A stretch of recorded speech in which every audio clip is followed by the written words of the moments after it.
Hello, dear friends. What a blessing to be with you. Here we are with another study of the Spiritist magazine. And yes, we have a new issue. It's issue 54, published on July 1st, 2021. With immortal, timeless messages for you and I, this new issue of the Spiritist magazine is all about mediumship. I'm going to show it to you shortly how it goes. Please let us go and visit the website spiritistmagazine.org. This website is most inspiring and beautiful to you and I, where we have the ability to, amongst other things, to download the app, which I'm going to show you shortly. We're going to download the app, the PDF version of the Spiritist magazine, or order a physical copy of the Spiritist magazine. And here's the website that you're seeing next to me. This is the new issue 54. We're celebrating today, issue 54, where we are able to see a little bit more. So here's the new issue. Here you can find the web page, the Facebook page of the Spiritist magazine, the app for each, either or an Apple device or Android device. Here you can have many ways to get many of the other issues. These are all the issues available to you and I from the Spiritist magazine. Isn't that wonderful resources? If you were to click on this or PDF download, you can choose which magazine you want to download, and here you have go to link and download right into your computer. And you can read many of the issues of the magazine this way. You can use it for your gospel at home study, so on and so forth. Much blessed way of you and I to look at different things. So today's message is titled Collaboration. I'm going to go and scroll down to the message. And this message is by the Spirit Meimei through the mediumship of Francisco Cândido Xavier. But before I do that, I want to show to you what happened if you were, of course, we have a donate button because this is all 100% volunteer. But we do have costs that our listeners help us and the readers help us to cover. And here you have a way to contact, the contact form where you can send the message to the editors. And you have different stories of how the Spiritist magazine has evolved over time. Now we're going to stop sharing these and share it to you. What would happen if you were to download the app into your phone? So if you were to download the app to your phone, let's make sure we do not get any notifications as we're doing this. This is what the phone would look like. In your case, this is my phone. And if you download the app, which is this one here, the red icon on your screen, you would have the ability of choosing all of the issues of the magazine to read from your app or your tablet, from your phone or your tablet. The newest issue is issue 54. I have already downloaded it to my phone. So it says show, where if there was another one that I haven't done, like this one, issue 34, I haven't downloaded to my phone, I can just hit free and it will download depending on the speed of your internet. And as it downloads, eventually it will allow you to open the phone that way. So for now, we're going to stop that download and go to issue 54. Let's see. Yeah. So the computer can use the resources. So if you show here, you have easy peasy, beautiful ways you can zoom in and out, see what's going on. Here's a message from the book Spiritist Conduct by the Spirit Andrea Louise. You can read Very easy. You can scroll down to the different articles of the Spiritist magazine. And we're going to look for this one here that is titled Collaboration by the Spirit Meimei for the mediumship of Francisco Cândido Xavier. Here you have. Very, very easy for you and I to do. And here we have. It's asking me to continue download. Nevertheless, very easy. I wanted to share this with you because it's most important that we have the ability to access these resources whenever you and I need for our betterment, because it's all about improving and getting better as a person, as a spirit in this lifetime. This message is titled Collaboration by the Spirit Meimei. And who does not partake in collaborating with others in this lifetime? Especially when we're talking about mediumship, because mediumship is something that happens all over the earth to many different spirits, and even us. We are always collaborating with the good spirits, even if we're not ostensive mediums. So it's very important that we keep in mind that all the works of the good entail collaboration. Collaboration between your friends that are also serving in the harvest of the good in the Spiritist doctrine. Perhaps you're collaborating, your Spiritist center is collaborating with other religious institutions to feed the homeless, to feed the hungry, to do the good in general. There's collaboration there. And also, of course, you're collaborating with your spirit guides. We're co-creating with God, allowing God to give us the opportunity of growth, so on and so forth. Here is the message by Meimei. I'll make sure everybody can read and we can discuss a few aspects that I've selected for today. We want to make sure we focus on only what we want to pay attention to, right? It says here. Meimei will remind us that no one accomplishes anything without the support of someone else. Think about it and you know how to collect the needed help for the execution of the tasks to which you are devoted. Collaboration and reciprocity. Have you thought about that? Sometimes we think we are the ones, we can do everything. We can pull ourselves by our bootstraps. It only depends on us working harder and learning more. And Emmanuel and Meimei is telling us, no, when you accomplish something, you are doing the support of someone else. Even if you're learning, someone had to put together that curriculum and teach you. Yes, you've earned the degree. You may be able to do the job, but how many others from in this lifetime and others that worked before us, they have allowed us to come together and have the resources for our use today? I'll give you a very relevant example. I'm here with you using a computer that I didn't build, a microphone that I didn't build, an app that I didn't build. But I have resources. Those resources, I could not accomplish what I'm doing here with you today without others. If the spirits would wait for me to build my own computer, my own internet, my own camera, and my microphone, translate and publish my own magazine, it would be a long time ago. So I'm at the end tail of the process. Think about those who mine the minerals that are in the technology, those who invented and share the teachings and the codes and the programs and processes and procedures. So we are always together. Yes, you have the merit of doing something.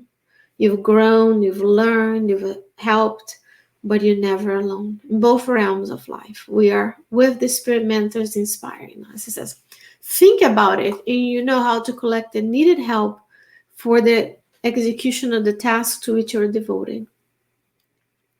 This is very relevant when we look at our workplaces and we have, you can do it all, you can do everything. No, just because we can't, should we? Or could I have someone else in my team of Spiritist workers who can play the piano or an instrument, who can translate messages, or who can work on accounting, or at work is the same. We don't need to feel like we can do everything. We're a team.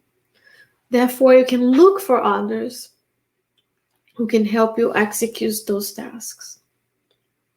Now you're also giving them the chance of service and growth when you acknowledge their potential to do the good. She'll give us some examples of how that happens. She says, the tree protects its source, and the source feeds the roots. The soil shelters the seed, and the seed produces values that honor it. See, the tree shelters us from the heat, allow us to have the oxygen to breathe. We breathe out carbon dioxide. The tree takes it in and makes energy through photosynthesis. So the tree protects the source, the soil, and the soil shelters the seed, and the seed removes nutrients from the soil. It's always about reciprocity. Help your companions in everyday life so that they can help you in return. So she did not say, wait until they help you so you help them. She says, take the initiative. Help your companions so that they can help us in return. Well, what if they don't help us? That's okay. It's still your job to help them. If we have the ability to speak, to hear, to smell, to do things, we have a physical body. It's our duty that we use it for the good, not just for our own family, our own kids, but our community, our workplaces, our Spiritist centers, and our place of charity as well. It's a command, help your companions so they can help you in return. She says, nobody materializes this or that idea without those who become resources of its expression. And with the understanding that all of us, interconnected spirits working towards perfection on the earth, are still growing beings, do not expect perfect relationships to fulfill your needs. So she's so compassionate. She's saying, okay, you're still growing. Go back to question or item 100 of the Spirit's book. It is the scale of spirit, the Spirit scale of evolution. We start simple and ignorant, and we build and we build and we build. We're still growing.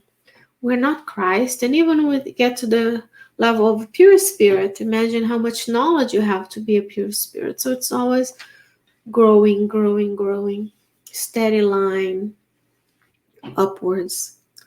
She says, and more important, with the understanding that all of us interconnected spirit working towards perfection.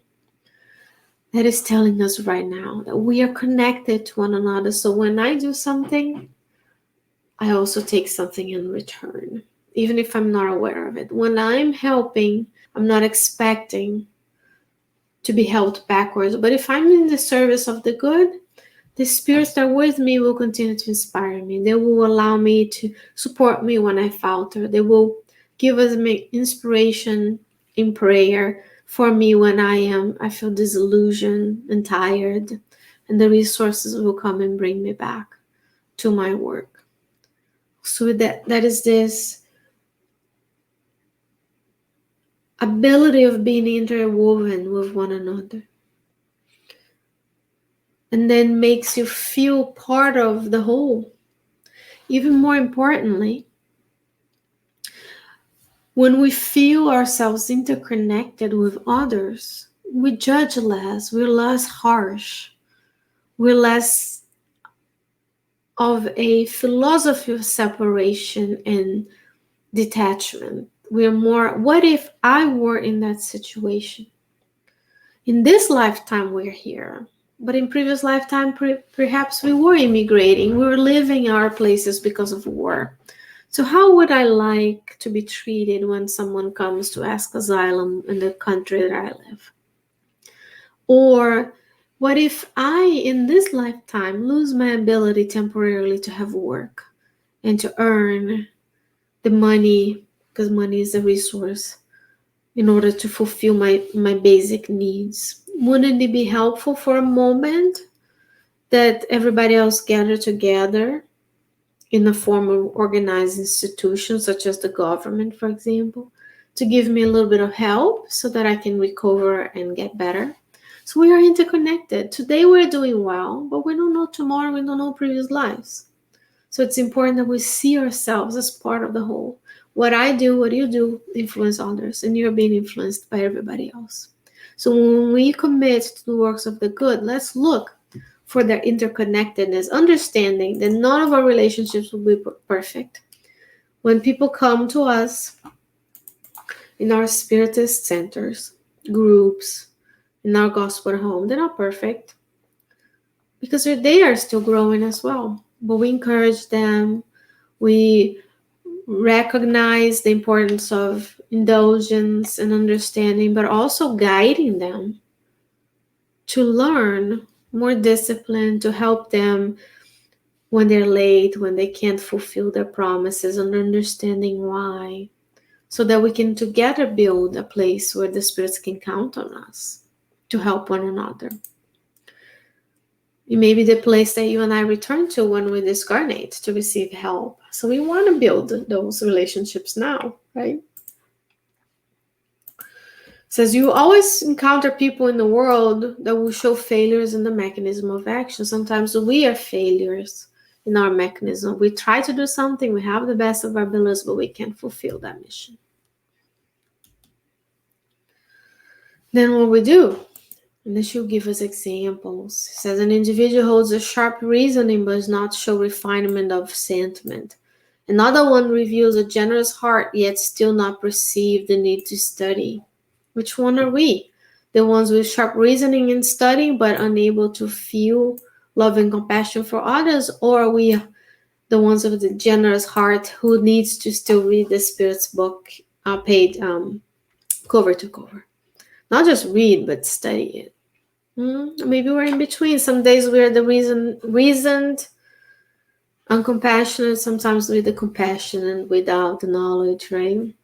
It says another one communicates optimism and enthusiasm, but seems to delay manners in the practice of discipline. So it's beautiful for us to be talking about this. But it's more important when I go and show through my actions my co-creation and goodness with God. Yet another person's model of honesty, however, underestimates the value of courtesy that may have on the productivity of the services in progress. So maybe someone is honest, they want to start on time, they want to be right, they want to do things a certain way, but then they're harsh, they're not as kind. So it's about discipline. Yes, we need to have reasoning. We need to be refined in our sentiments. We need to have a generous heart, and we need to study. The Spiritists need to instruct themselves, said Allan Kardec a long time ago, right? So we need to communicate optimism and enthusiasm when we talk to people. We need to let them know they have the potential to do the works of the good that they're thinking of doing. But we need to do manners in practice of our own discipline in doing our work. We need to be honest, of course, but maybe we need to work on how to be honest and courteous at the same time. It's all about collaboration.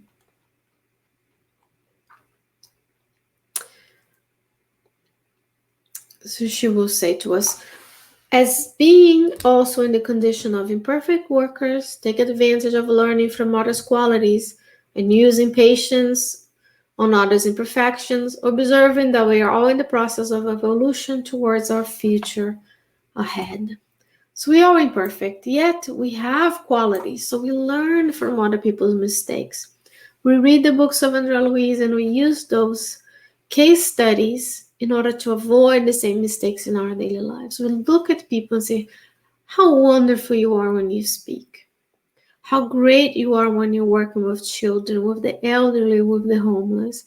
How well you play an instrument. How well you translate a message. How well you do accounting or clean the floors or the toilet or drive a car or serve someone at the grocery store. Let's learn from those qualities. And when we find imperfection, we use patience in our own imperfections and the imperfections of others. She says, remember that the stone is capable of bruising, but if founded on the right place during construction, if placed in the right place, it becomes an agent of sturdiness of the standing building. Yes, you can use the stone to hit someone, or you can mix it with concrete and rebar and make a very sturdy foundation for a house that will house someone. The electric force is susceptible to generate destructive fires, but if properly controlled, is a source of energy and light. We are here together due to electricity. If the electricity were to go off, the life would shut down momentarily, right? So how are we looking at the abilities and qualities that we have? Are we using them in a constructive manner, or are we using them for less than ideal endeavors? Am I using the precious hours of my blessed physical body, physically able body, to serve and help, or I'm spending time with my own checklists and selfish endeavors, or even on social media for that matter, right? So what to do, she says, help all of the brothers and sisters who cross your path, especially those who support you. Those who are in our members of the Spiritist group should pray for one another. We should help them, see what they need, what kind of financial resources, physical resources, and emotional resources. Look at how beautiful this paragraph is. Not even God decided to be alone in the sustenance of the universe. For he chose his own children to participate in him, the works of creation. And Jesus himself, in the formation of Christianity that is increasing over the centuries, called the 12 disciples from even from the 12. So you are a co-creator in God. God did not do everything alone. God has given us the opportunity of service.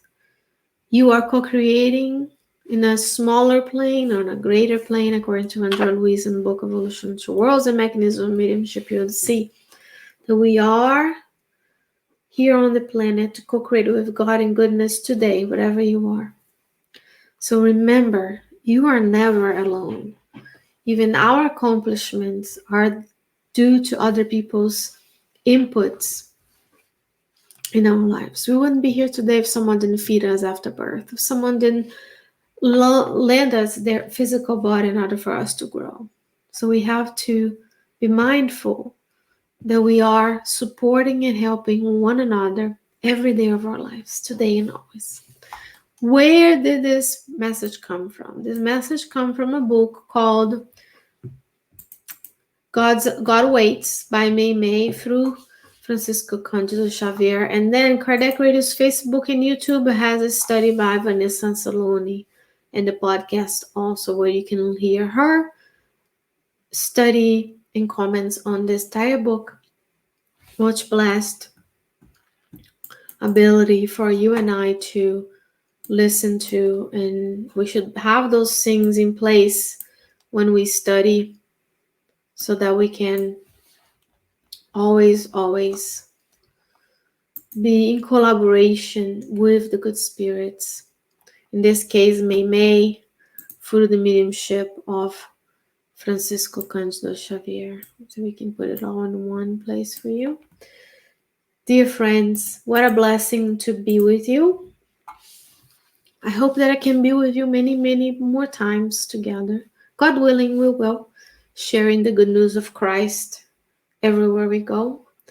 We are looking forward to hearing your comments, your questions, and we thank you for taking the time to be with us today. And until next week, when we come together for another study of the Spiritist magazine, may you stay well, may you stay safe, take care of yourself and others, and I will see you soon.